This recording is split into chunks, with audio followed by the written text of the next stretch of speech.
咁啊睇完呢個案件之後啦，咁咧我咧就好好奇啦，一貫八卦本色啦。咁咧我咧就走去查啦。咁我點查咧？我走去揾翻1954年嘅報紙，咁俾我揾翻呢單案件出嚟。犀利！呢個案件揾出嚟之後咧，嗱呢個案件揾出嚟有咩教訓咧？呢個教訓咧就係話咧，嗱你師傅有陣時講一啲嘢出嚟，就我講俾你聽一啲嘢，你都唔可以照單全收。你必須一定要自己去引證，我哋唔係要去 challenge 我哋嘅前輩，唔係，我好錫阿余叔兆先生，我好尊重佢，即係佢係我偶像嚟嘅。咁但係我哋可以睇到偶像級嘅人物咧，有陣時記憶都會有錯嘅。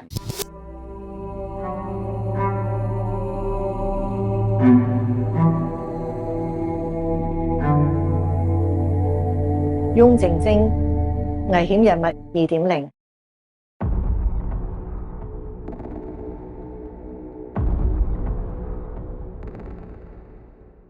歡迎嚟到危險人物2.0，身邊有我師傅翁靜晶律師，同埋我楊雲峰律師。好啦，咁我哋今日咧就要講一個特別嘅人啦。咁其實我哋之前都有講過關於佢嘅故事啦。咁好多人都好有興趣知道余叔兆大律師咁佢嘅奇案啦。咁咧就今次咧係最後一集噶啦。咁所以咧我哋就用最重頭嘅咧嚟做最後一集。咁好多人都會講到余叔兆咧，就會講佢呢個叫羅柯案啊。羅柯咧，經柯個柯咧，就係一個醫生嚟嘅。咁呢個案件係發生喺1954年嘅。咁當時香港係鋪天蓋地嘅。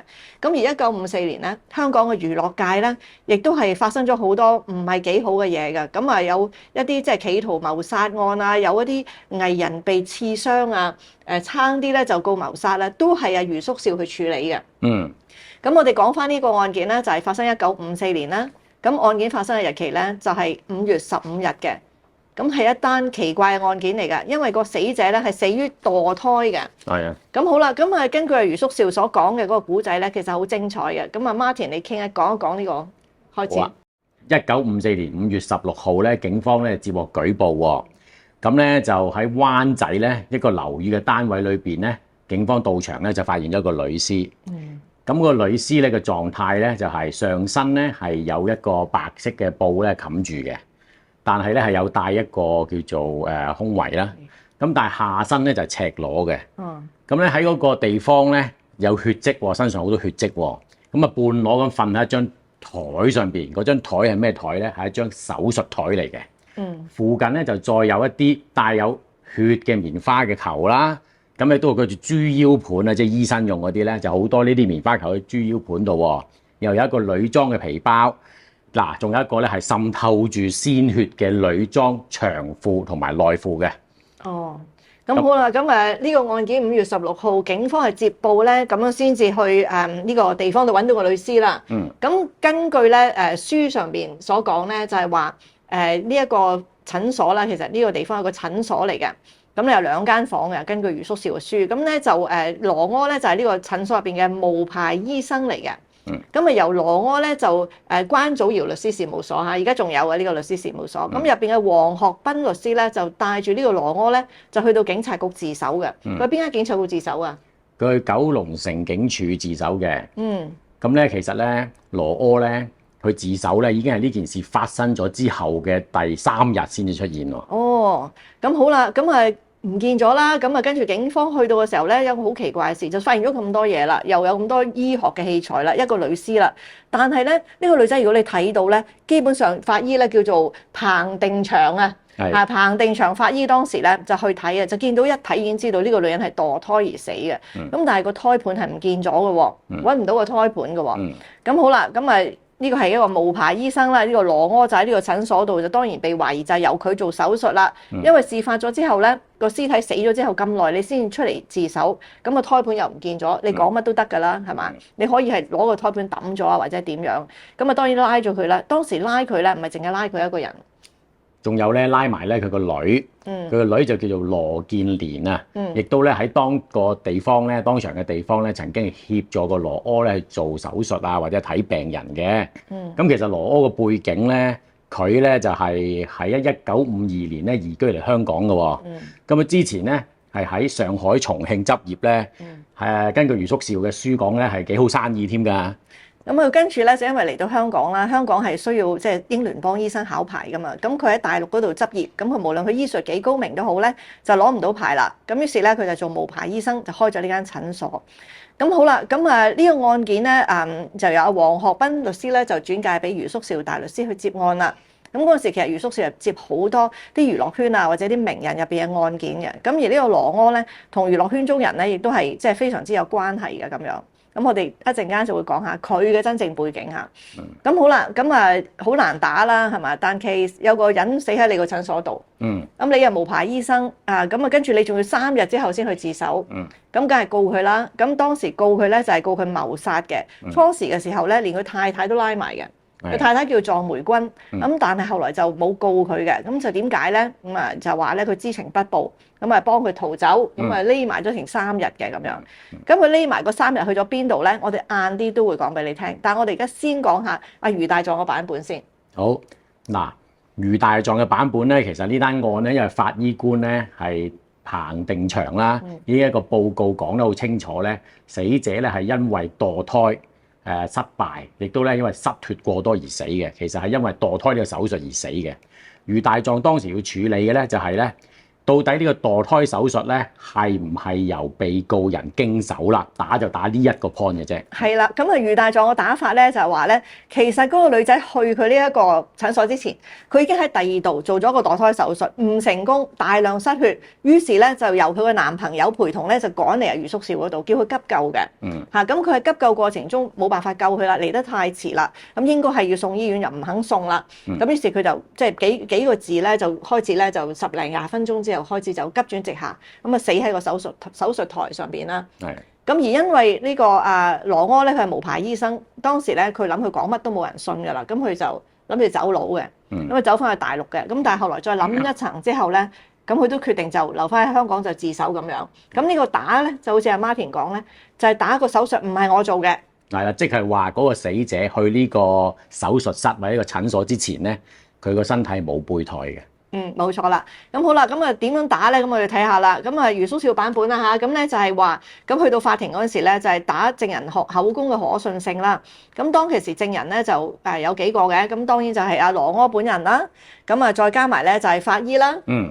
同埋咧就係嗰個女死者個男朋友。咁喺本書度係冇講到男朋友叫咩名嘅。就話呢個男朋友。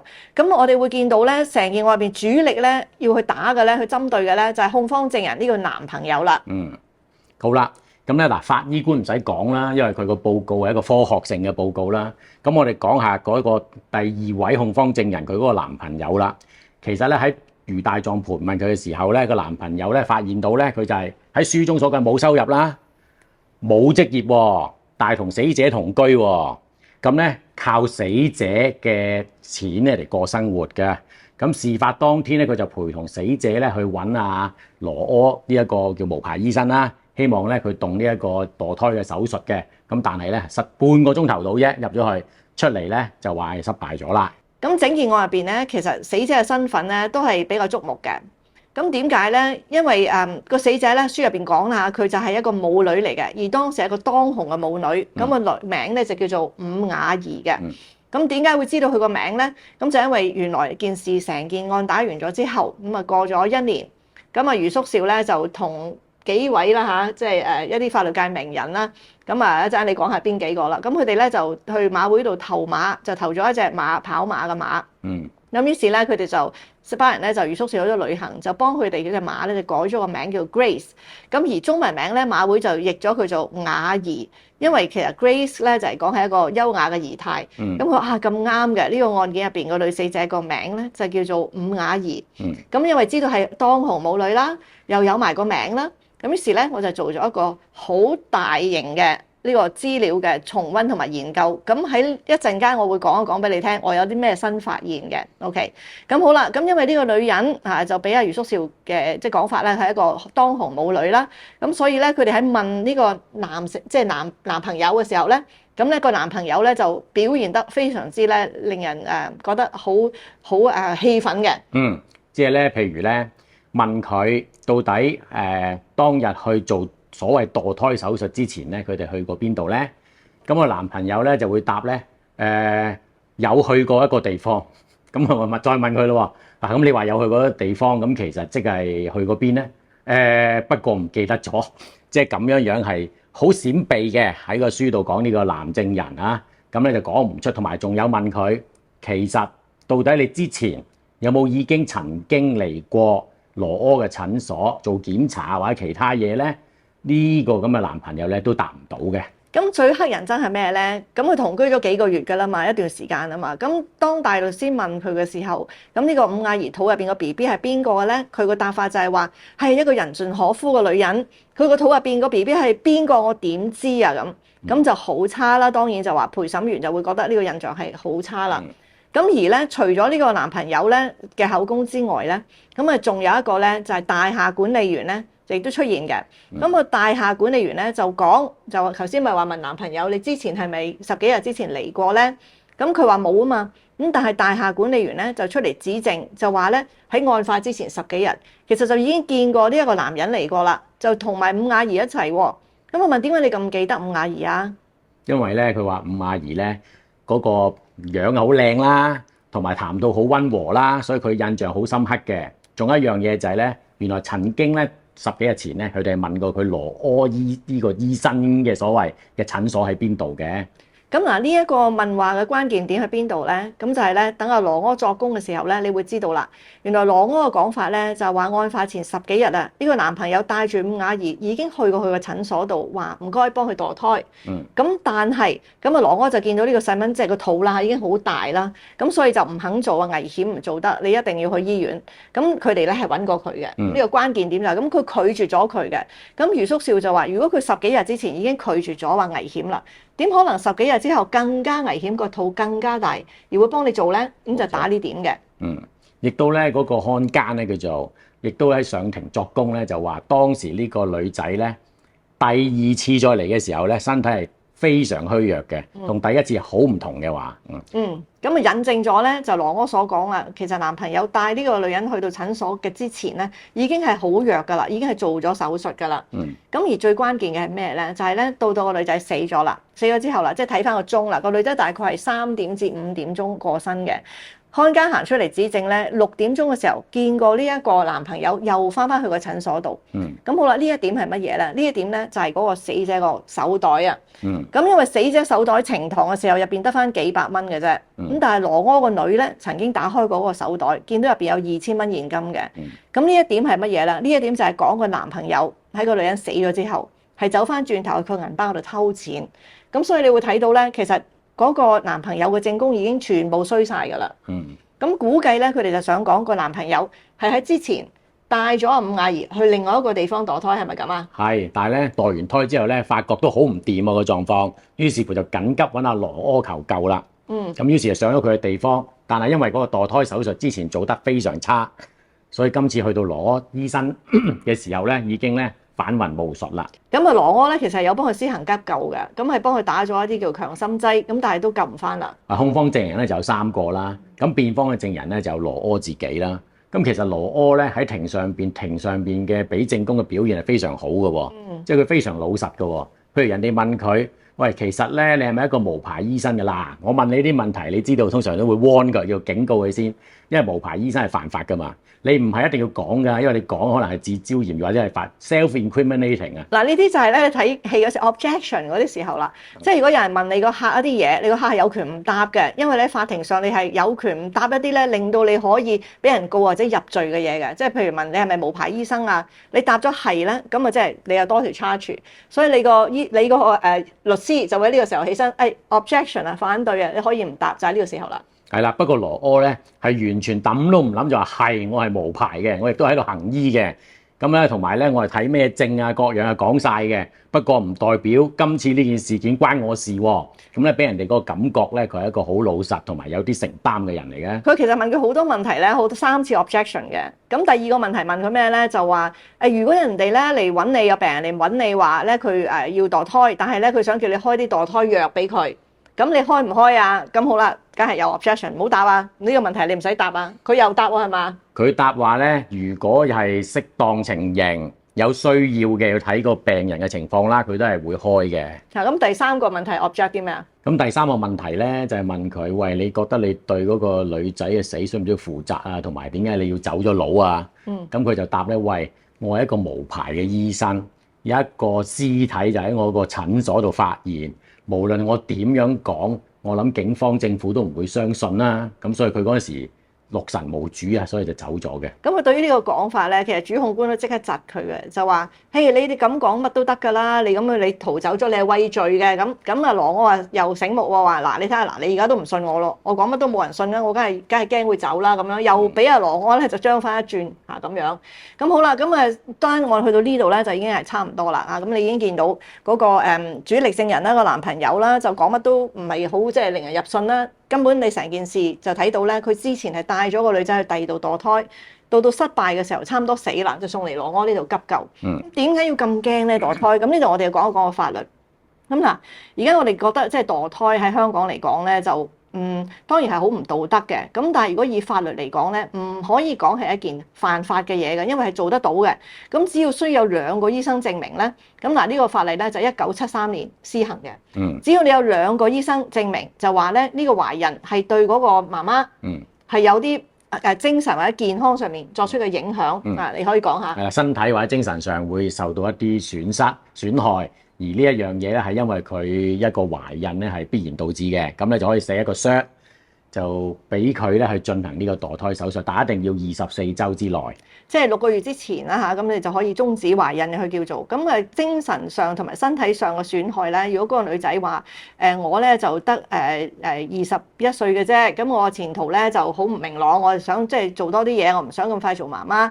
咁如果要做媽媽咧，我咧就個精神上負擔唔到啦。咁係講呢個人嘅嗰個主觀嘅個精神狀態，咁都可以做到啦。咁但係咧1973年之前咧就唔係咁樣嘅，就唔可以咧去墮胎嘅。墮胎本身係犯法嘅。咁我哋講一講而家嘅情況啦。而家嘅情況咧，呢個就係香港法例第212章嚇，係第46、47條啦。嗰條叫人身侵害條例嚇。係啦，咁而家都仲有嘅喎。咁而家係點講嘅咧？就係話如果係非法嘅墮胎，即係冇2個醫生幫你證明啦。嗰個女仔如果自己去幫自己食藥啊，或者用咩方法咧去整走個胎兒咧，個女仔本身可以最高監禁7年嘅。咁如果你揾人哋幫你做，幫你墮胎，幫你做啲非法墮胎行為咧，嗰個人咧可以判到終身監禁嘅。咁但係而家講翻咧，1973年之前呢個案嘅1954年啦，係嗰陣時咧就謀殺嘅告啊，可以告謀殺，尤其是你導致嗰個本人嗰個墮胎嘅媽媽都死埋啦嚇，咁所以羅柯當時咧係俾人哋告謀殺嘅。咁好啦，案件去到呢度啦，就到陳詞階段咯喎。係啊，余大狀咧最後就做一個總結陳詞啦。佢總共咧講咗幾點嘅。第一咧就係佢話被告咧，其實佢講嗰個年青人咧，男年青人講佢半個鐘頭出翻嚟啊嘛。佢話半個鐘頭裏邊又要做墮胎手術喎，又要拎走個胎盤喎，咁咧令咁短嘅時間佢又要失血死亡埋喎，咁呢個半個鐘咧佢話係唔足夠嘅。第一，第二咧就係死者同埋呢個男朋友1個星期前曾經去到個診所嗰度，咁但係嗰次咧好似頭先講啦，都冇進行墮胎手術。咁其實個正嘅原因係點解咧？就係因為羅柯唔肯幫佢做。咁咧第三，我哋要留意個大廈管理員即係個看更啦。佢亦都咧喺上庭作證咧，就話咧個死者咧當時咧身體非常虛弱嘅，亦都曾經咧係上嗰個星期前亦都嚟咗一次嘅。咁配合咗咧係已經接受咗，身體虛弱啊嘛，之前已經接受咗一次墮胎手術嘅呢個推論嘅。咁但係最重要嘅咧就係嗱呢點啦。咁就係話咧，人咧通常都講大話噶嘛，邊個上證人台度為咗保護自己都講大話啦。但係物件係唔識講大話嘅，咁就攞出嚟咧就係呈堂嘅2條褲，一條係個女仔啦，死者個底褲，另外一個咧就係佢個面褲。佢就嗰個案情講咧，就話個面褲同底褲咧全部都係索晒血嘅。咁如果佢係嚟診所之前已經喺第度墮胎，啲血叭叭聲咁樣就成條褲都係啦，咁就更加證明到咧，唔係去到個診所嗰度先至去做墮胎手術嘅。因為如果佢嚟嘅時候乾乾淨淨噶嘛，應該係咪點樣做手術你都唔會着住條褲去做噶嘛。咁就係因為呢一個面褲同底褲全部索晒血，咁所以咧就更加證明到咧個墮胎手術係喺之前就做咗啦。咁咧陪審團退庭咗半小時咋，全體通過就判咗被告無罪啊，當庭釋放嘅。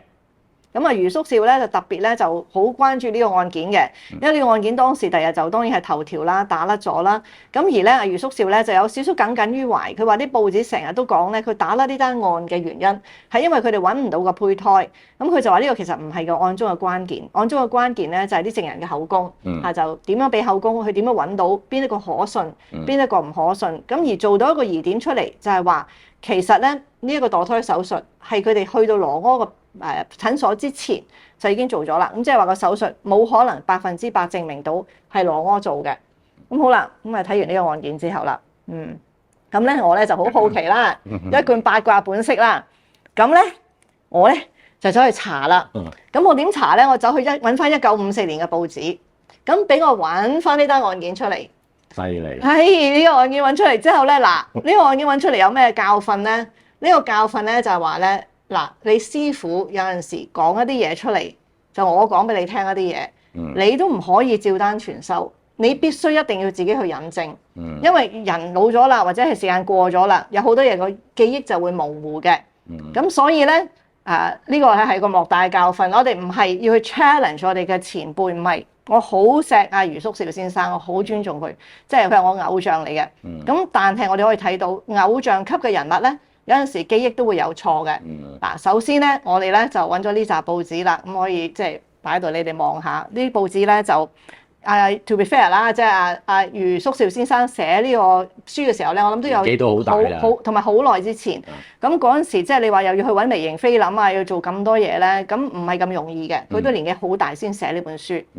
咁我咧亦都即係我亦都係超級八卦人啦，係嘛？咁去揾，咁我揾到第一個唔同嘅地方咧，就係話咧李雅儀嘅身份。伍雅儀係啦，我嗱你都會改正我啦，你師傅都會錯啦，係咪？即係嗱，所以呢個就係啦，師傅都有錯㗎。伍雅儀嘅真正身份唔係舞女嚟㗎，我幾失望啊！我諗住話係灣仔一間舞廳嘅紅舞女，我想睇下哇邊個咁靚咧？你講下伍雅儀係邊個？伍雅儀好犀利啊！其實佢係一個當時演藝界嘅一個新星嚟㗎。佢咧就係開始拍咗啲戲，同埋開始有人留意佢嘅。佢其實就係一個香港中學讀書嘅一個少女啦。佢仲係讀緊中學嘅嗰陣時，佢10幾歲嘅咋嗰陣時，我諗應該係佢死嘅時候大概都係17、18歲嘅啫。咁佢嗰陣時咧就考咗去中聯電影公司嘅，咁佢日頭返學，夜晚拍電影嘅。佢拍咗好多部電影嘅，咁啲劇照咧又扮飛女啦，又識唱粵曲啦，前途無可限量嘅。咁而佢拍緊嗰套戲咧就叫《大地》啊，嗰陣時中聯拍緊一套《大地》，咁呢套戲你可以上網揾下。佢喺呢個《大地》嘅戲入邊咧有45個鏡頭嘅，咁紅緊㗎啦已經係。因為佢咁年青已經開始咁多鏡頭開始紅緊啊嘛，同埋佢話佢喺嗰個香港中學嗰度咧個話劇都好出名嘅喎，做到就係做咗《雷雨》啊呢個出名啦嘅女主角叫做四鳳喎。所以咧佢其實嗰陣時咧就已經係嶄露頭角㗎啦。咁所以點解報紙鋪天蓋地嘅原因，同埋我頭先點解講話演藝界嗰年好多事，咁就係因為咁樣嘅。佢係其實演藝界嘅新星嚟嘅。咁佢屋企咧其實仲有一個妹嘅，咁啊好似叫玉兒嘅，佢係伍雅儀個嚇叫伍玉兒嘅。咁佢阿媽咧就寡母婆手帶佢兩個嘅。咁佢個爸爸咧嗰陣時就喺大陸嗰度咧就係做教員嘅，後來就係參軍抗日嘅。咁跟住又冇咗啦，死咗啦。咁於是佢哋係靠外婆，個外婆喺美國嘅，就接濟咗佢哋喺香港咧就住咁樣嘅。咁一家3口啦，咁佢媽媽其實都好支持嗰個女去拍戲啊，因為嗰陣時佢都揾到錢㗎啦已經。個片酬咧係300蚊一套啊！喺當年嚟講應該300蚊都唔少啦，係嘛？係啊，所以佢媽媽咧就俾佢咧就日頭返學，咁夜晚去拍戲。咁問翻佢啲同學嗰陣時咧，就已經覺得佢怪怪地㗎啦，因為咧佢去參加校運會劇烈咁去做運動，原來就係想整甩個肚入邊個 BB。嗱，關鍵點喺邊度咧？你知唔知係邊個搞大佢個肚啊？係佢個老師。係啦，就係香港中學嘅音樂老師。冇錯，佢個名叫李紀元。嗱，你見到咧呢一個人咧喺阿余叔少本書度冇講名，亦都冇講個身份嘅喎。佢個書入邊咪話嗰個好無良嘅男朋友嘅，話佢係個舞女人盡可夫，根本就唔知個 BB 邊個噶嘛。嗱，事實並非是這樣的。呢個李紀元咧係佢嘅音樂老師。咁喺案發之前幾個月咧，同佢發生咗性行為。咁而且見過家長嘅。咁佢點解會同個老師咁樣咧？因為個老師幫佢對劇本。教佢演戲。咁啊事業上咧，其實李紀元老師啦即係佢個男朋友咧，係對佢非常之好嘅。咁李紀元咧當時亦都有上到法庭係做證嘅，即係我哋睇翻真正啲報紙記錄。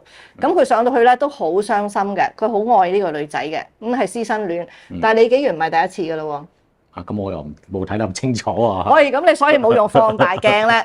李紀元之前已經同一個學生搞上啦，娶咗個學生做老婆，結果就離婚嘅。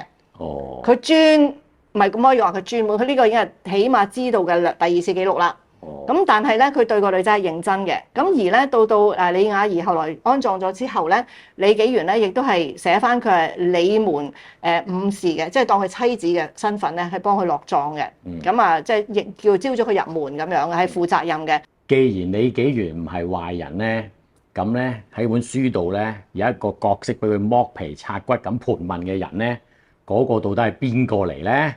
你講埋佢係邊個啊？嗱，呢個人咧就叫黃旭芳，唔係黃旭文，係黃旭芳。黃旭芳黃旭芳咧就係嗰個死者個媽媽嘅細佬嚟嘅，咁都係啲堂兄弟，即係叫細佬嗰啲同鄉嚟嘅。咁其實就冇咩血緣關係，咁但係因為佢哋都係嗰條鄉啦，大家都係走落嚟香港嘅，咁於是就過從甚密啦。咁呢個黃旭芳我哋就所有啲報紙都係其實都係講咧話係舅父嚟嘅。咁好啦，呢個舅父咧就係嗰個壞蛋啦，就係佢咧懷疑咧就係帶住呢個死者伍雅儀去墮胎嘅人啦。咁你講下呢個黃旭芳啦。黃旭芳咧，其實佢喺個證供度咧講咗出嚟咧，就係佢成日咧都帶唔同嘅人咧介紹俾羅柯識嘅喎。其實佢點識咧？有一次咧，羅柯咧就去一個中醫所嗰度啊，咁咧就見到咧呢一個黃旭芳，大家傾偈，傾下就幾投契喎。黃旭芳就話咧：喂，你原來做醫生啊，不過你冇牌唔緊要，你可以醫人就得啦。咁佢就會介紹好多病人俾佢，大家拆帳嘅喎。黃旭芳分4，嗰個羅醫生咧就分6嘅。係啦，嗱，咁呢一個人咧，呢個黃旭芳我哋要講，頭先咪話阿羅柯喺個中醫師嗰度認得佢嘛？呢個女中醫師，佢係同呢個黃旭芳同居嘅。黃旭芳係同一個醫生同居嘅。嗱，頭先咪講話墮胎犯法噶嘛？咁但係有呢個需要噶嘛？咁5幾年到7幾年中間，啲人去邊度墮胎咧？就去無牌醫生嗰度墮胎，同埋中醫嗰度墮胎嘅。咁而黃旭芳同居女友咧，就係一個女中醫師嚟嘅。好啊。咁其實羅柯嗰個診所咧，根據你嘅 research 睇到咯，我哋係喺聯合道70號地下。冇看更嘅，即係九龍城寨側邊啊嗰啲啊。所以係啦，咁所以點解會喺九龍城警署報案咧？就唔係話佢灣仔度出事，走去九龍城警署報案，而根本成單嘢就喺嗰個區度發生嘅。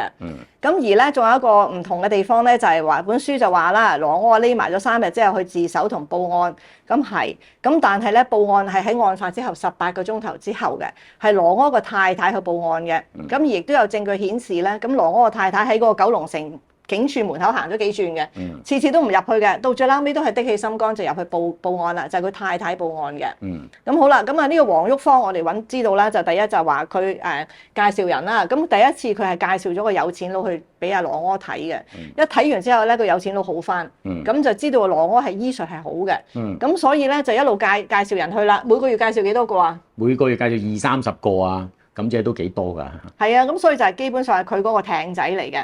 咁我又講下羅柯啦。咁余叔少本書咧講得佢唔多啊，就係話喺上海執業啊，醫術高明啊。其實邊有止咁簡單啊？呢個咧喺上海嗰度咧，上海灘啦，呢啲叫做白上人啊。以上海話講咧就係叫做白上人。呢啲叫做 players， 即係啲玩家嚟嘅。咁佢其實藏匿嘅嗰3日咧，都喺母女屋企嗰度藏匿嘅。咁佢咧喺德國咧受過教育嘅。咁而咧曾經咧就喺重慶咧，亦都行醫。咁佢醫術係的確高明嘅。咁但係亦都有一個講法咧，就係話喺抗戰嘅時候，佢係幫某一個國家喺嗰個國家嘅領事館入邊咧係做顧問嘅。咁而到戰後咧，佢冇辦法再喺大陸噶啦。咁咧就我唔知道嗰個係咩國家嘅領事啦嚇，抗日時間啦，即係有咩原因佢要走啦，咁佢就嚟咗香港，嚟咗之後咧就生活就好潦倒嘅。咁而羅柯咧本身咧就係應該係四川人嚟嘅，咁但係佢哋都識講上海話嘅。咁咧而咧佢喺香港第一個地方住咧就係住喺個四川軍閥嗰度嘅。哦。咁所以你見到我抄報紙咧又出多個人物喎，有叫謝樂天嘅人喎。哦。佢都俾人拉埋嘅喎，你記唔記得啊？咁講到謝樂天咧，咁啊要講下其實佢點樣識啦。就係咧阿羅柯落嚟香港嗰陣時咧，佢就投靠一個四川軍閥喺嗰度住埋嘅喎。咁四川軍閥咧都有啲錢啦，咁梗係請咗一個廚師幫佢煮嘢食啦。嗰個廚師咧就叫謝樂天啦。咁咧由於咧佢成日同謝樂天亦都有來往喎，喺黃旭芳當時咧舉報，即係到一個控方證人咧拉晒落水個干人咧就有羅柯啦、羅柯個太太莊梅君啦、羅柯個女羅建蓮啦、謝樂天啦，因為成日過從甚密啊嘛。仲有第5個就係嗰個男朋友啦，就叫做李紀元啦。個老師嗱，其實咧就謝樂天要講多少少嘅。咁頭先佢講啦，羅柯嚟咗香港之後咧，咁佢其實羅柯同佢個太太感情唔好嘅，已經係分開瞓好耐㗎啦。咁嚟咗之後咧，佢個女即係羅太同埋個女咧就係朋友屋企住嘅。咁啊羅柯咧就去咗軍閥屋企住嘅。咁軍閥屋企嗰個謝樂天煮飯叻啊嘛。案發5月15號嗰日咧，佢叫咗阿謝樂天嚟幫手煮飯嘅，原因屋企請客。咁呢個其實都幾關鍵嘅。咁但係阿黃旭芳咧就拉晒呢啲人落水啦。因為其實你會見到咧，我哋喺個報紙揾到咧，余叔兆咧有一個最大嘅攻擊咧，對於呢個黃旭芳，因為黃旭芳係控方主要證人嚟嘅，佢係證明到咧嗰陣時係介紹咗呢個伍雅儀咧去嗰度墮胎，係俾阿羅柯整死嘅。咁好啦，咁所以咧就阿余叔兆咧就喺個法庭度咧係造成一個局，即係個勢啦嚇，就係呢個黃旭芳咧係要陷害羅柯嘅全家嘅。當日咧其實就係羅柯請客啦，咁咧就邀請咗鄭樂天咧就嚟幫手煮嘢食啦。咁咧佢哋好多賓客啊嚟到食完咧都係食到3點幾晏都算晏嘅。咁咧之後咧其實黃旭芳咧就開始嚟啦，但係嚟嘅時候咧羅柯咧就叫咗工人啊，有工人啊。歐陽平嗰個人叫歐陽平喎，其實從來都冇看奸嘅喎。嚇！咁呢個歐陽平就作證啦，就話咧嗰陣時咧，黃旭芳嚟嘅時候咧，佢煲緊水，煲咗水啱啱俾阿羅柯咧就係沖緊涼嘅，其實係以前冇熱水爐要煲水啦嚇。咁咧嗰個黃旭芳一入到嚟咧就氣急敗壞，好緊張咁啦，就咧係咁叫阿羅醫生咧好快啲出嚟啦，有啲好緊急嘅事要揾佢啊。咁但係其實羅柯施施然，因為唔知咩事，佢就喺度浸浴啦。咁嗰時佢係話有啲即係風濕骨痛，佢係浸熱水啊，咁啊浸緊熱水。咁但係就個工人啊歐陽平就話見到呢個黃旭芳就吹啦咁啊後來咧就醫生係出嚟啦，就自己着衫喺間房度。但係啊黃旭芳都衝入去間房度吹，佢話好緊急，你一定要快啲出去。咁嗱，如果嗰個女仔當時只不過係嚟墮胎嘅，咁冇咩緊急性噶嘛，5點幾鐘嗰陣時係。咁好啦，咁係叫佢去啦。咁啊根據即係。個證供咧就係話咧，後來過咗冇幾耐之後咧，歐陽平嘅工人就話咧，已經聽到話咧有人死咗啦。咁跟住咧，咁佢就去到個尾房就見到個女仔咧，就已經喺個床上面就冇晒反應啦。咁但係佢見到關鍵嘅係咩咧？咁就見到咧就係呢個黃旭芳咧同阿羅太客廳度咧就講一啲嘢啦。咁就係話咧，原來咧阿黃旭芳係勒索阿羅太3000蚊。咁嗰陣時3000蚊好多錢，就話咧而家人啊死咗喺你個診所，係你屋企嚟啊。其實呢個並唔係好似本書入邊講咧，係一個診所或者辦公室。呢個係羅柯屋企嚟嘅，係咪？羅柯都喺嗰度瞓嘅，其實佢喺隔離房瞓咗陣添啊，跟住先出嚟添係啊。咁3000蚊係攞嚟做咩嘅咧？3000蚊咧就係黃旭芳勒索阿羅太嘅，佢就話咧依家咁樣咧就要做一個死亡證出嚟，有錢有辦法，冇錢就冇辦法，好現代喎呢個嘢。咁點解會延遲咗18個鐘頭咧先去報警咧？就因為羅太咧周圍去籌款啊，周圍去跑嗰個3000蚊翻嚟，咁到最撈尾又跑唔到，咁所以就最撈尾係去報案嘅。咁呢啲其實就好客觀證供嘅。咁而咧咁啊跟住落嚟咧，阿歐陽平作完工之後咧，即係冇看更啦，學你話齋。咁咧就輪到咧就有阿李紀元啦，即係嗰個搞大咗佢個肚個老師啦，同埋咧就有死者個媽媽，個媽媽咧就嚟作供嘅。咁我哋先講下媽媽嘅供詞。好，其實伍雅儀嘅媽咪咧叫黃清平咧，亦都上庭作供嘅。咁咧佢作供嗰個，首先講下佢嘅 outfit 啦，佢嘅着得都幾特別嘅，因為好似星媽咁嘅。譬如佢着咗呢一個黑色通花嘅旗袍啦，然之後咧就襯咗個白色嘅手袋同埋白色嘅高踭鞋嘅，身形咧有少少肥啦。咁咧行上嚟咧喺證人台嗰度講咧，就係話其實幾個月之前咧。佢已經知道伍雅儀咧就係冇嚟月經啦，咁咧亦都咧個身體咧出現少少變化喎，譬如咧條腰啊肥咗啊，個 pat pat 啊肥咗啊咁樣樣，咁咧啱呢幾個月你就知道佢同佢嗰個男朋友啦，音樂老師李紀元啦，就係越行越埋啦，亦都見埋家長添，咁咧即係好有合理由懷疑咧，會唔會係已經係搞大咗個肚啦？係咪？咁當然啦，佢哋都承認係發生咗關係啦。咁因為咧媽媽咧梗係質問啊李紀元啦，李紀元就承認咗係同佢個女咧有咗關係啦。咁好啦，咁於是咧咁佢阿媽咧就係揾人面最廣嘅嗰個黃玉芳啦，就問佢點算啦。咁啊黃玉芳係有做嘢嘅喎。黃玉芳咧就咧即係揾俾咗幾劑中藥佢食嘅，試下可唔可以通翻經嘅，但係都係唔得嘅。咁啊，於是咧，咁啊，黃玉芳就話啦，有錢有得解決啦，咁就問佢哋攞400蚊，400蚊就可以搞掂啦。咁如果係真係經閉嘅，咁就係通經啦。如果唔係咧，就用其他方法。咁大家都明白，佢哋係想去做一個叫終止懷孕呢個手術噶啦。咁好啦，個400蚊點攞出嚟嘅咧？咁啊，伍雅儀嘅媽咪咧就去周圍籌，好辛苦籌咗200蚊翻嚟。而李紀元咧，即係佢嘅男朋友咧，就係攞咗200蚊出嚟，夾埋400蚊嘅。咁即係所以呢個李紀元咧並唔係好似書入邊所講咧咁壞嘅，咁佢都有負責任嘅。咁而咧當日咧去做手術嘅時候咧，黃玉芳安排咗媽媽咧黃清平啦，同埋安排咗男朋友李紀元咧，就喺即係做手術個九龍城附近啦嚇嗰帶咧就旺角好似就喺嗰度。奶路臣街好似。奶路臣街嗰度有間賓館，就喺度開咗間房。咁於是咧就媽媽咧同埋李紀元就等消息。咁黃玉芳咧就帶咗伍雅儀咧就去見醫生，就唔知見邊個醫生嘅。係，跟住然之後咧，黃玉芳就獨自翻嚟啦，出現就帶嚟咗個壞消息啦。咁咧就係伍雅儀出咗事啦，於是乎就帶咗伍雅儀嘅媽咪同埋李紀元一齊咧就去咗羅柯呢個診所嗰度嘅。去到時候咧已經知道不省人事啦。咁嗰陣時佢哋都冇話即刻去報警嘅，仲要揾埋咧伍玉儀，即係死者嘅嗰個妹嚟諗辦法點樣商量點樣成。咁結果你又要去嗰個唔知點解報紙話咧伍玉儀都喺片場喎，可能嗰陣時個妹都入電影界啦。咁於是咧就叫咗嚟啦。咁你都知道咁嗰陣時就諗住冚得就冚啦。咁啊要諗商量點樣去即係將件事鋪得好睇啲。最重要嘅咧就係話犯法㗎嘛，係咪？即係去墮胎非法墮胎嗰個本人係有罪啦。咁再加埋醫生係有罪啦。最重要嘅就係帶佢去做呢個手術嘅人咧都有罪嘅喎。咁罪魁禍首肯定就係黃玉芳。咁去到呢度咧，其實我都已經推斷到咧當時發生咗咩事啦。你記唔記得5月16號報紙鋪天蓋地嘅時候，通緝一個人係邊個啊？就係通緝黃玉芳呢個人啊。係啦，除咗通緝羅柯之外咧，通緝犯咧就係黃玉芳。咁其實你計到條數嘅，黃玉芳咧有一個同居女友係一個女醫師。咁而咧知道伍雅儀個月經唔嚟之後咧，又有人俾過幾劑中藥佢食嘅。咁呢幾劑中藥好可能咧就係嚟自呢個女中醫嘅。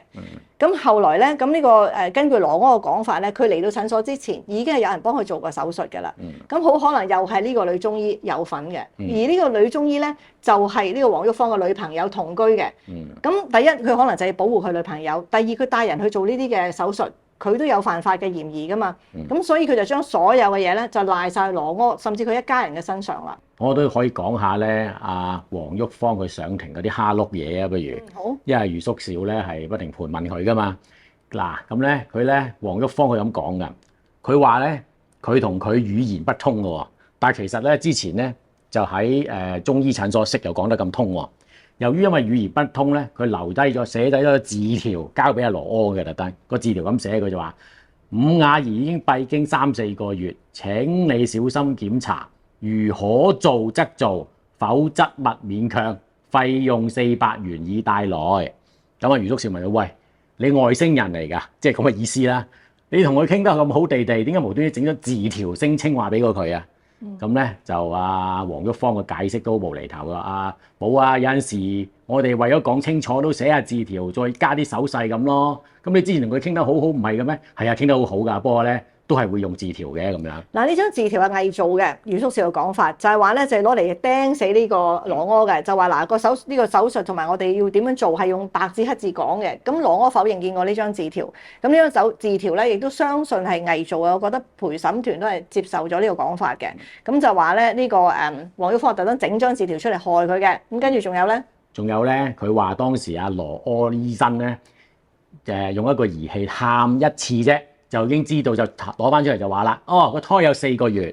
咁余叔少就話：喂，有乜嘢呢個現今嘅科學有咩嘢可以一探就知道個胎係4個月啊？咁咧，黃玉芳咧講下就褪褪地啦，就話唔係，好似係第2次定第3次再探先咁講嘅。咁黃旭芳肯定就冇一個好深入嘅醫學常識啦。所講嘅探咧就話伸咗一支嗰啲叫做子宮擴張器啦，一個硬件啦，入去咧就睇到咧就話嗰個胎有4個月啦。咁余叔少話呢個係唔可能嘅，即係唔可能咁樣探落去，無論幾多次都好咧，就會發現係個胎幾耐啦咁樣。呢個第2點攻破佢嘅。係啦，仲有一樣咧，佢就有一個重點去，即係雖然唔一定好關事，但係佢唔知點解唔講出嚟，就係咧，其實阿伍雅儀佢聲稱咧曾經做過手術之後咧，係話要去廁所大便嘅。嗱，呢個其實好關鍵嘅，即係根據呢個黃旭芳佢嘅口供咧，就想黃旭芳想點咧？黃旭芳就想做到咧，就係伍雅儀去見呢個狼屙嘅時候非常之健康嘅，咁而咧甚至乎可以去大便嘅，咁佢就將呢個大便咧就擺喺佢好重要嘅關鍵口嗰度啦，就話咧其實伍雅儀仲起身話要大便㗎咁樣，咁如果係咁樣嘅話，就反駁咗個虛弱嘅講法啊嘛。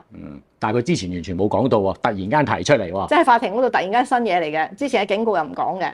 咁啊，當然令到陪審員更加對佢嘅可信程度有所懷疑啦嚇。咁所以咧，嗱呢個黃旭芳咧，其實佢呢個壞蛋嘅角色咧，就喺本書入邊咧就變成咗個男朋友啦。咁有啲版本上面係唔同嘅。其實咧，嗰400蚊現金啊、現鈔啊，都係一個重點嚟嘅。400蚊係攞嚟做手術費㗎嘛，係嘛？手術費嗰400蚊，因為咧，其實羅柯咧根本就冇做過呢個手術，佢點會收你呢400蚊現鈔咧？所以羅柯咧係否認係有收過錢嘅。但係咧，黃旭芳咧就當然死人咬定咧就係羅柯咧係有收過啦。佢點講咧？佢就話咧，咁啊余大狀問佢：喂，你嗰400蚊咧，你係袋喺邊㗎？佢就話咧，佢袋喺我個手袋一個袋裏皮包手皮包裏邊嘅。佢話：哦，咁咧點解袋喺手皮包裏邊啊？點解唔袋喺褲袋啊？哦，因為咧400蚊太重要太多啦，所以咧我好謹慎用個報紙包住呢啲現鈔就擺落去個皮袋裏邊嘅。咁啊余大狀咧即使有冇咁緊要啊？喺個褲袋自己攞咗個400蚊出嚟啦，嗰個庭度。其實咧有好少嘢啫喎呢度。我唔明點解你要咁即係你呢個係假㗎啦。佢就想講係余大狀。咁佢話啦，咁你點俾呢400蚊現鈔俾阿羅醫生㗎？佢話哦，咁佢就嚟做手術嘅時候咧，咁我咪俾400蚊佢咯。咁咧咁佢即係戴晒手套準備做手術嘅時候，你俾佢啦係嘛？佢話係啊。佢話戴晒手套準備做手術，仲用戴住手套嘅手嚟攞你嗰啲現鈔啊！現鈔都細菌㗎喎，仲要揾張報紙包住㗎喎。仲有報紙包住喎。咁啊，黃旭芳咧知道衰咗啦，梗係兜啦。佢就話：喂，唔係，就話咧，其實咧佢係攞咗，跟住之後再用呢個戴住手套啊，記住擺落個消毒藥水去浸下先去做手術嘅。咁咧開始咧好明顯啦，變咗咧越嚟越唔合理啦，佢嘅講法。咁好啦，咁啊睇翻本書嗰度咧，就講有不停咁盤問嗰個壞人啦，個男朋友啦，就話你之前帶過去邊？咁同樣呢個盤問係有出現嘅，但係其實係盤問黃旭芳嘅。咁啊余大狀就猛問啦，你其實同阿伍雅儀咧去呢一個診所之前，你有冇同佢去過其他地方？嗱，佢又有答有去過，去咗邊度啊？唔記得，又跟住話冇啊，我知你想講乜啦咁。咁跟住咧嗰個黃旭芳就講咗一句嘢好恐怖嘅，佢話你想講我帶佢去第二個地方墮胎啊嘛？我量你都講唔出啊！究竟係邊個醫生做？我帶佢去邊度啊？佢咁樣講喎，我量你講唔出咧。咁跟住咧，哇！法官啊，啲陪審員已經 O 嘴啦。咁跟住提醒佢：喂，而家係大律師盤問你，唔係你去盤問大律師。你究竟有同佢去咩地方？你照實講就得啦。嗱，呢一個咧，亦都係余叔少結案陳詞嘅時候咧有提嘅，就話。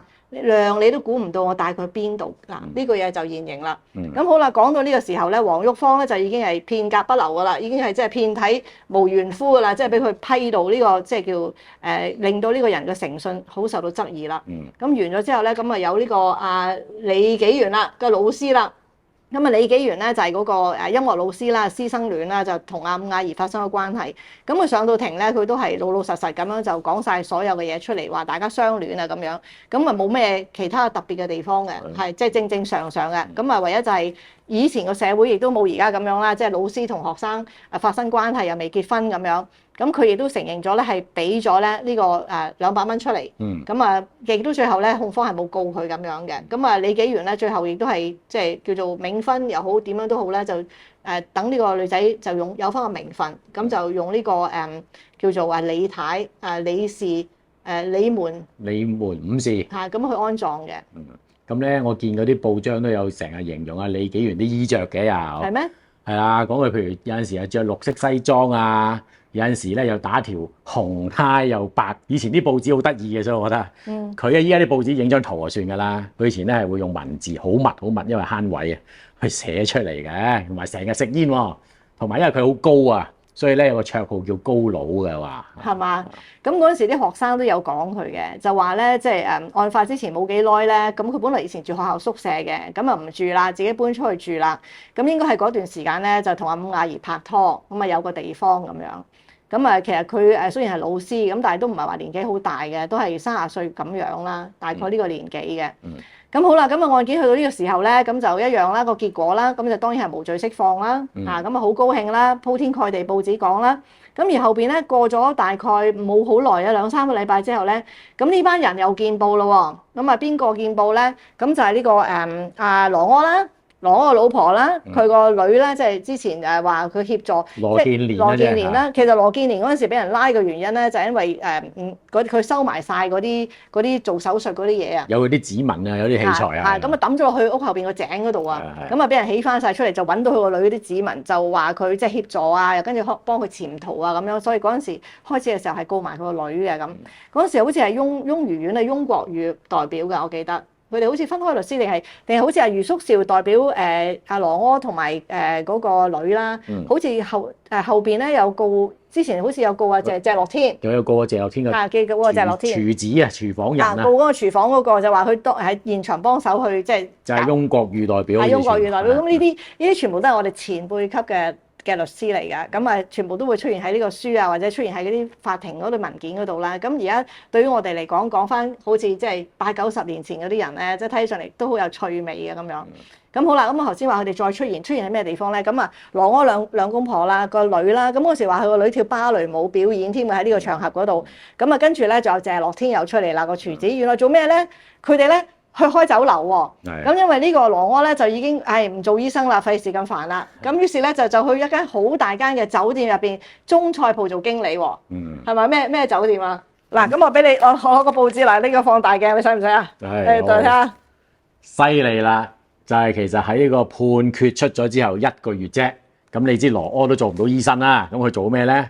就喺香港大酒店啊嘅1樓啊，開咗一間叫做南英大餐，一個大字嘅，咁咧就開幕噶咯喎，咁啊，哇，咁啊真係好多淑女啊、社會嘅紳士啊、商人啊，過百人喎，去到嗰度賀佢喎，咁咧當中咧就佢啦、佢太太啦、佢個女啦，仲有咧名廚寫住謝樂天，就頭先嗰個被告。哇！幾大分別咧？呢頭啊俾人告謀殺，嗰頭而家做名流啦，恢復名流身份啦。咁仲有邊個啊？仲有當然有余叔兆大律師同埋黃學斌律師一齊去啦。咁啊仲緊要啦，開幕典禮剪彩咧就影星謝嘉華小姐喎。咁咧當中咧阿羅建年即係個羅柯個女咧，仲要表演芭蕾舞添。咁啊好啦，咁啊我咧就一日就拎住個放大鏡喺度攆呢啲啦，咁啊揾到2樣嘢好睇嘅。咁咧我咧就揾到咧，原來1954年嘅時候咧，咁呢個伍亞儀佢係5月出事噶嘛。原來3月嗰陣時啊，余叔兆又代表過另外一個人嘅，咁我就又放大鏡放嗰個叫做鄭慧心。咁原來咧阿鄭慧心咧就係一個叫即係廣東劇嘅演員啦，即係廣東戲嘅演員啦。咁佢都有相當嘅背景嘅，爸爸好似開影視公司，自己又係靚仔明星咁樣。咁原來佢咧喺旺角新生冰室嗰度啊，新生餐廳嗰度咧就俾人喺從後咧就揾一把3寸嘅刀咧就兜後腦咁插咗佢喎，插即係去攻擊佢喎。你估下邊一個攻擊佢咧？就係林家聲個爸爸。係啊。因為咧佢呢個鄭慧心咧嗰陣時有太太嘅，有老婆仔女嘅，但係佢就搞大咗阿林嘉儀，即係林家聲個妹個肚。係啊。咁於是咧林家聲嘅爸爸咧就拿住把刀咧去即係攻擊佢去報仇。係啊。咁先頭咧就告謀殺嘅。咁結果又俾阿余叔兆打甩咗，就好似嗰時佢謀殺改咗嘅，改咗變咗傷人，跟住判得好輕啊個求情。係啊，判得好輕嘅。咁呢個就又係放大鏡放到嘅。咁我揾到呢一單啦。咁另外我又揾到咩咧？揾到呢單好勁嘅。咁我見到咧，哇！原來咧就喺嗰個伍亞儀即係出事嘅嗰日咧，有單另外嘅新聞咧，就話喺旺角發現一個非法電台喎，而喺個非法電台嗰度咧，仲揾到6000萬人民幣嘅現金啊！哇！1954年揾到6000萬人民幣嘅現金，真係唔知點，因為嗰啲人民幣最大係咪一張100蚊？係咯，呢個咩概念咧？咁所以咧就都好有趣味嘅喎。咁呢啲報紙咧，即係你做啲微人啡諗出嚟啦。咁跟住你就去放大睇翻嗰陣時嗰啲社會現況啊，入邊都好多嗰啲古靈精怪案件啊。咁同埋即係頭先有揾到鄭慧心嘅案件，其實我都有一路即係睇呢啲舊報紙最大嘅問題咧，就係佢太多嘢令到你好好奇。係啊，我成日見到好多其他命案喺隔離嘅，我都見到。係啊，咁你就會咦呢單都好犀利喎，咁你就會不斷咧咁去追入邊嗰啲舊事啊。哇！咁你使唔使開多個系列係講當代奇案啊？專門哇，好辛苦咯，即係要用好多放大鏡，要好多放大鏡咯。咁但係就真係好有趣味。如果你哋對於呢啲有興趣咧，即係對於香港舊事咧，我其實都好想知道嗰6000萬現金啊，即係6000萬人民幣啊，1954年係咩一個概念？點解有個咁嘅非法電台咧？咁樣即係拉咗幾個人嘅，佢哋罰咗千零蚊嘅啫。有一個即係個叫做屋主就冇罰到佢嘅。咁但係乜嘢嚟嘅咧？即係個電台廣播啲乜嘢嘅咧？即係都好多嘢好好奇咯。不過好得意啊！我為咗做羅柯呢單，我問我媽咪啊，你記唔記得羅柯啊？咁樣，佢我幾歲咋嗰時點記得啊？咁樣，但係佢都覺得好有啲咁嘅，但係佢當然對余叔韶佢又梗係記得啦。原來咧係好多人都認識佢嘅真係。我仲發現咗一單啊！呢單仲勁啊！你有冇聽過叫吳旭堅嘅人啊？冇。嗱，你問你阿媽記得吳旭堅嘅啦。吳旭堅咧講到80年代咧，如果你即係我哋好似我以前細個屋企有馬姐噶嘛，一講阿吳旭堅咧，哇就咬牙切齒噶啦。原因咧就係佢咧去性侵啊！呢個係一個胃科整胃部嘅醫生嚟嘅，即係睇胃嘅醫生。嗰陣時咧應該係五六十年代咧睇胃咧，佢出名嘅胃科，即係睇胃最叻吳旭堅噶啦。佢喺個診所度強姦咗一個病人。佢俾佢食咗啲藥，然之後咧就強姦咗佢。個女仔大量出血，咁結果就告。咁啊第一審咧俾佢就翻案重審嘅，咁第二審咧就判咗佢坐監，就係判5年苦工監嘅。哦，咁以前先有噶啦，苦工監可以。係以前要揼石仔嘅，即係真係你俾好多石你就每日喺嗰度揼咯，就苦工監。咁我又揾到呢啲咁樣嘅舊新聞，咁一見到吳旭堅，我記得，因為我記得以前咧我屋企個馬姐胃痛咧，哎呀我唔去睇噶，我驚我見到吳旭堅啊！即係咁樣嘅，咁嗰時候有好多醫生好出名，咁佢就去咗睇郭樂偉啊，咁呢啲全部都係嗰個年代入邊啲好出名嘅人。跟住冇得做醫生啊啩，應該都。梗係冇啦。可能做咗酒樓啊、餐廳又。真係，所以嗱，呢啲咁嘅案件咧，就其實都好有趣味嘅。咁我睇下有冇咁嘅時間啦。如果有時間，我哋就可以講翻一啲香港驚天案件咧，就係早少少嘅。咁但係不過即係等我隻眼好翻啲先啦，即係淨係睇呢個羅柯，呢個羅柯都已經一沓咁嘅報紙啦。咁嗱呢個就講到咧，就係話嗱，你見到有咁多，仲有一個最緊要我唔記得講，最緊要嗱，你睇張報紙呢一段我俾佢放大咗俾你睇下。嗱呢段，嗱我哋頭先咪講咧，余叔韶話佢打嗰單案件最緊要打甩嘅地方咧，就係話嗰個內褲同埋外褲啊，佢去到嘅時候已經全部滲血啦嘛。係啊係啊。咁你冇理由，如果你話喺我呢一度做手術，咁你冇理由已經係成身血咁樣嚟噶嘛。咁如果佢嚟嘅時候已經係嗰啲褲染血啦，咁啊更加證明佢喺第二個地方做過手術啊咁啦嚇。但係你睇呢張報紙，係啊，報紙話咧內褲同埋外褲都係冇血跡嘅嚇。完全相反嘅啫，係啊，呢個好關鍵嘅喎，即係完全同本書相反嘅喎。咁我都有睇翻啦。咁啊，羅柯上庭嘅時候講咧，就話咧呢個死者係帶咗2條衛生巾嘅，即係2個嗰啲可能即係兩個衛生巾重疊啦，上面係染晒血嘅。咁啊有個內褲係少少血嘅啫，咁但係外邊條褲係冇血嘅。咁變咗呢個咁關鍵嘅、咁有趣味嘅一點喺本書上邊嘅，係同個現況咧係有好大嘅出入嘅。咁你覺得點咧？咁因為可能喂寫書，如果我要回憶翻，我當時又唔識抄你呢啲 microfilm 都會有所錯漏都唔定嘅。咁嗱呢個咧就係其實咧，我好想你知道咧，就係師傅咧都會有做，即係有啲嘢唔啱嘅時候嘅，有啲嘢會睇漏嘅，叫老虎都會瞌眼瞓。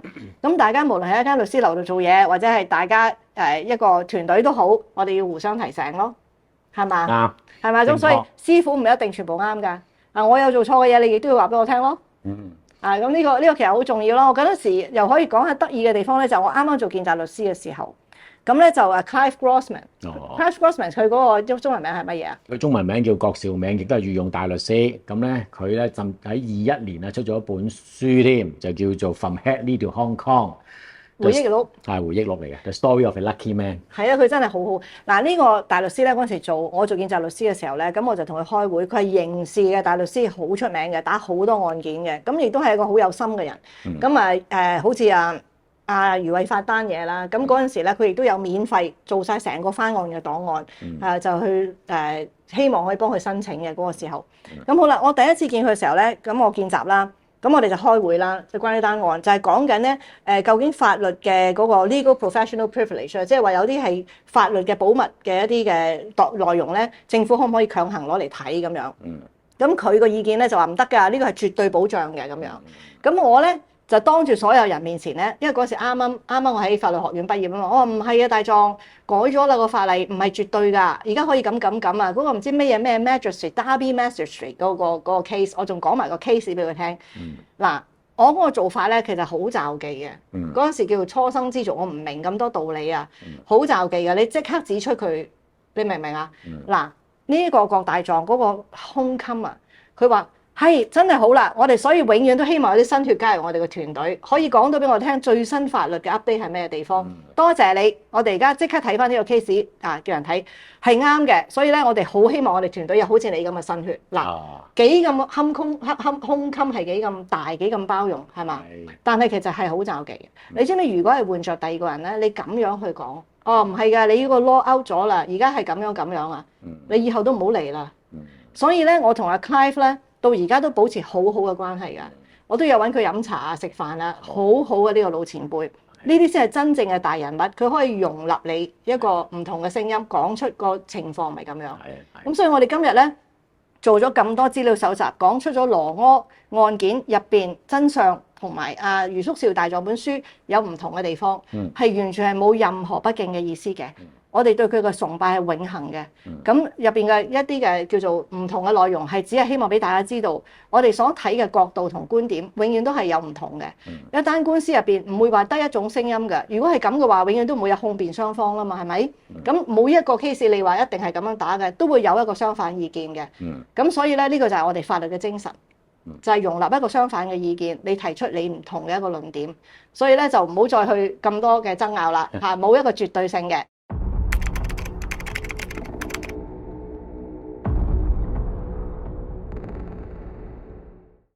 雖然講咧，師傅就唔係一定次次都啱嘅，咁但係去到余叔兆呢一種級數嘅大師傅，點解會有咁樣嘅叫做距離咧個記憶？咁於是你知我有幾好奇㗎啦，咁於是我就去抄嘢啦。咁俾我抄到咧，原來咧係真係有一個武小姐，又真係咧有一單墮胎案。呢單案咧其實係發生喺羅柯案後邊嘅2年嘅，就係1956年。余叔兆咧做完咗羅柯案之後咧，聲名大噪啦。咁任何人如果係犯咗同樣嘅罪行，絕對第一個就會諗到係余叔兆啦。咁呢單案件入邊嘅被告人咧，其實叫梁漢文，佢係一個無牌嘅醫生嚟嘅。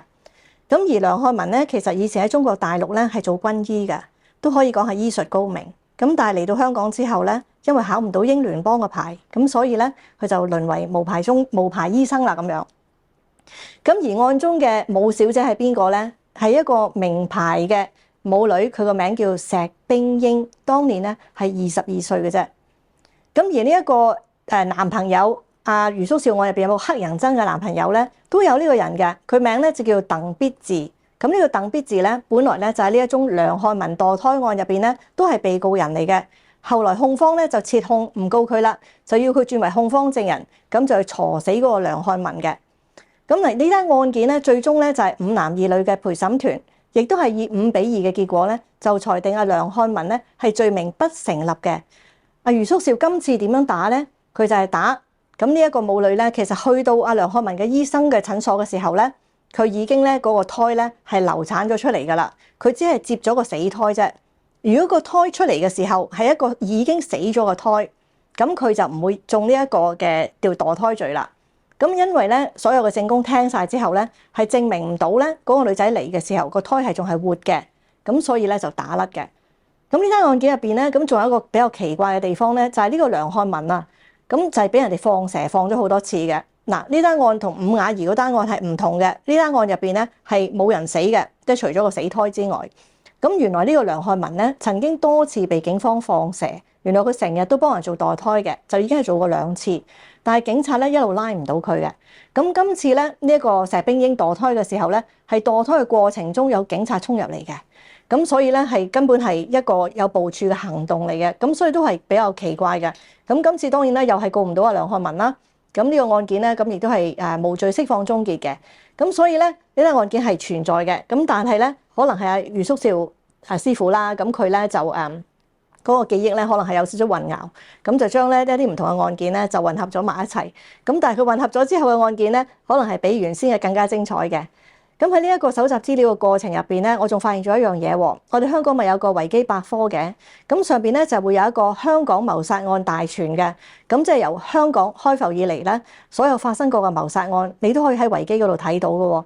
咁但係咧，原來維基啲料係唔齊嘅，因為咧我喺度做緊呢一個資料搜集嘅時候，喺石冰英個案嘅下邊咧，我發現咗一宗咧叫西府謀殺案。咁原來咧有一個駐港英軍啊，佢就殺咗佢個太太，塞咗落個衣櫃度喎。